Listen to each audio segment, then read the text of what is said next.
All right, I am continuing this. If you're not good with religious trauma, if you're not good with medical trauma, Munchausen's, child abuse, this is not for you. So, basically, my possible biological dad and I drove all through the night. We sang Blue Bayou and leaving on a jet plane for hours. And we had to team up with my grandfather, which was not fun. But we all went and we saw Darren McFadden. Motherfucker just climbing into the air like Air Jordan. Interception after interception after interception. It was one of the best experiences I ever had.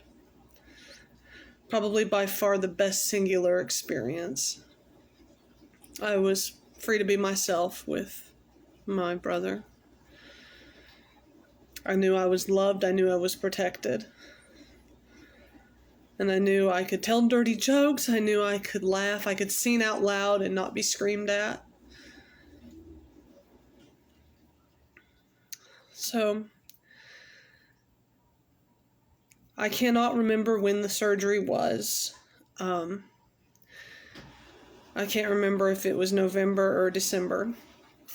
But I want to tell you how cultish this got. We're in Tyler, Texas. They have me go to East Texas Medical Center. They said, be there at 4 a.m. This is supposed to, and again, we don't know what they're doing to me. They will not say. To this day, it's blacked out on my medical record. No doctor's been able to tell me what's done. I get there with my grandmother. She will not speak. In her mind, I have defied God, thrown away my only purpose as a woman, denied her grandchildren, and thrown my life away.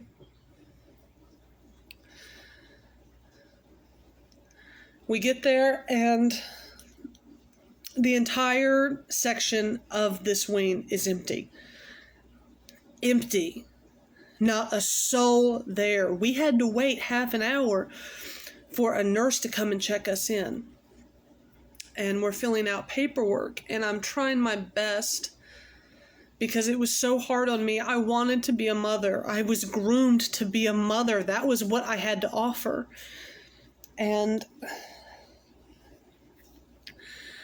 I'm trying to fill out paperwork, and my grandmother she won't look at me. She keeps looking every other direction. They take me back with her, and every doctor, nurse, anesthesiologist, medical records, billing, all of that. Are you sure this is what you want? Like, have you really considered this? Have you looked into this? Are you serious? And every time every time I can feel it, she's getting ready to bust. And everyone, I have to say, this is medically necessary. I will die trying to give birth to a son, and any daughters I have are not going to be okay. They're not going to live long. This is responsible for me. I must get asked at least 12 times. My grandmother still won't speak to me. And I feel like I'm doing the most adult thing I can do with my information.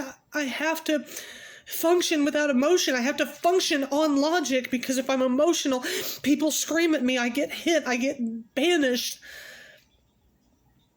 And to me, I'm like, I have to be the smart one. God's not going to heal me. And I told her, I said, look, it's going to be fine. And she said, you're really going to give up on God? You're going to throw away whatever blessing he had for you?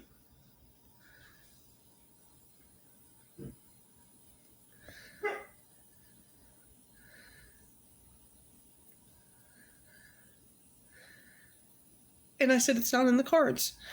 Do you want me to die trying? It's fine. And the anesthesiologist came in. He asked me if I was being coerced or if I felt like something had to be done. I said, no, just give me the juice. It'll be fine. There is still no one in this side of the hospital. Like, it's eerie. There's only one doctor at a time. There's only one sound of footprints, and they're always coming to us. Like, it's eerie. And they give me the juice, and immediately I get that falling feeling. And here comes a doctor with finally more than one nurse. And they said, okay, we're going to take you now, okay? Tell your mom goodbye. And I remember looking at my grandmother, and I said, I'll be back in just a few minutes, okay? It's simple. It's a simple surgery. Not knowing what it was. And I will never forget that my grandmother burst into hysteric sobs because I was losing the only thing that made me worthwhile.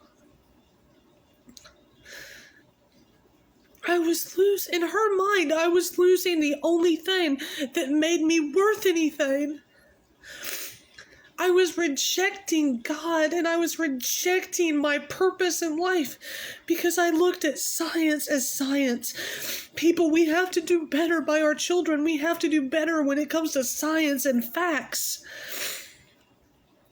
Because that murdered me. The doctor said, oh dear God, get her out of here, get her out. And I remember being wheeled back and thinking, she'll never forgive me. She'll never forgive me. My grandmother would rather me have died, would rather her great-grandchildren have died in my womb than to admit that science was right. I woke up and I was in a upright position in a chair, not a bed, nothing, a chair. And again, the entire waiting room, empty. Massive waiting room, immense waiting room. And it's wide open, like almost like a library, speaking venue where you'd go and hear a speaker. And my grandmother, you want something to drink? And I remember saying, I'm so thirsty. And she gave me some Sprite. And I just kept drinking and kept drinking. And I'm feeling sick. And there's no nurse. There's no nurse anywhere. And I kept trying to keep myself awake. Because I knew she was going to be mad if I waited too long to get up. And I told my grandmother, I said, I feel really sick. And I heard the...